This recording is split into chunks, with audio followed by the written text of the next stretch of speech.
REED-BBS, BBS, Blackbird Sugar, Bachelor's in Boxing Studies, Televisión, Fred Sanford of the Fistic Arts. This Saturday, February 8th, we got a doubleheader on Showtime. Mr. Gary Russell Jr., 30-1, 18 KOs, defends his WBC featherweight title against Tugstsogt Nyambayar. Tugstsogt Nyambayar. That's the pronunciation I'm rolling with for the duration of this video. My apologies if I'm butchering it.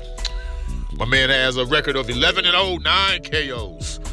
In the co-main event, we got El Chacal, Guillermo Rigondeaux, 19-1, 13 KOs versus Liborio Solis, 30 wins, 5 losses, 1 draw, 14 KOs. For some vacant offshoot version of the WBA bantamweight title. Look, to be clear, my dude, my bruh, my Tomodachi, Naoya Inoue is the WBA bantamweight champion. But I digress. I want to encourage you to subscribe, to comment. You comment, I comment. You comment, I comment. Sharing is caring. Love tap and or bitch slap that like button for your boy. And shout out to the homies at Fight Beat. Can you step to this? Mr. Russell, he's making his yearly in-ring appearance. Like literally dating back to 2015, Russell has fought 1 time per year. Once per year.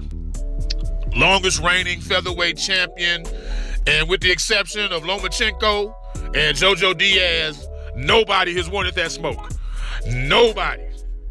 Dudes win belts, they lose belts, they move up, move down, and they don't even entertain the idea of facing Mr. Gary Russell Jr. Leo Santa Cruz, who lost to Russell in the amateurs, has flat out ducked Russell his entire professional career. Flat out ducked him, dog. To the point Russell said he's tired of picking on Santa Cruz.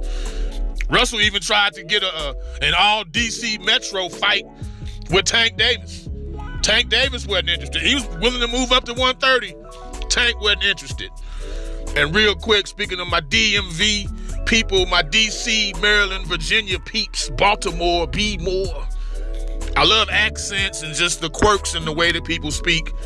So in words like, instead of with words like other or bother or mother or father, like my DMV peeps, they say other. They say bother. They say mother. And they say father. They add the V instead of the TH, they pronounce it with a V. I've always liked that little quirk. Went to college with some of them brothers. I appreciate that accent. Getting back on point, Russell, though, he's talking about moving up to 135 after this bout because he's just tired of not being able to get big fights. I don't blame him.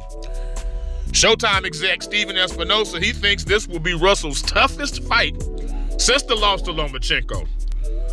Tugstsogt Nyambayar, man, he can fight. The film don't lie. He can fight. 2012 Olympian representing Mongolia, silver medalist at those Olympics. He's a quick boxer puncher. He stays in range. He doubles and triples the left jab, and he's got a powerful fight-ending right cross. He leads and he counters well also, man. He'll be a tough out for sure. Don't miss that fight. It's going to be a good one. Rigondeaux, one of the 10 best fighters of the last decade. He's looking for a couple more big paydays as the cherry on top of his first ballot Hall of Fame career. He's listed, and I do mean listed, at 39. My man could be anywhere from 45 to 50 in reality. It's looking like Top Rank wants to fully unify at 118, and Rigondeaux being with PBC, he'll have to be patient. But him versus Naoya Inoue is a pretty big fight for the lower weights, even though Rigondeaux has passed his best now. That'd still be a big fight. Liborio Solis, he's got 5 losses, never been stopped. But I think that streak comes to an end Saturday. Solis ain't the fastest guy out there. And in the footage I've seen, he loops his shots in a way which spells disaster against a hard, counter-punching motherfucker like Rigondeaux. To remain relevant, Rigondeaux's middle-aged ass, he gonna need a KO, man. Because too often, his opponents get tamed by his power. They look to survive, and Rigondeaux allows them to. No way, no. Not on Saturday. Not on Showtime.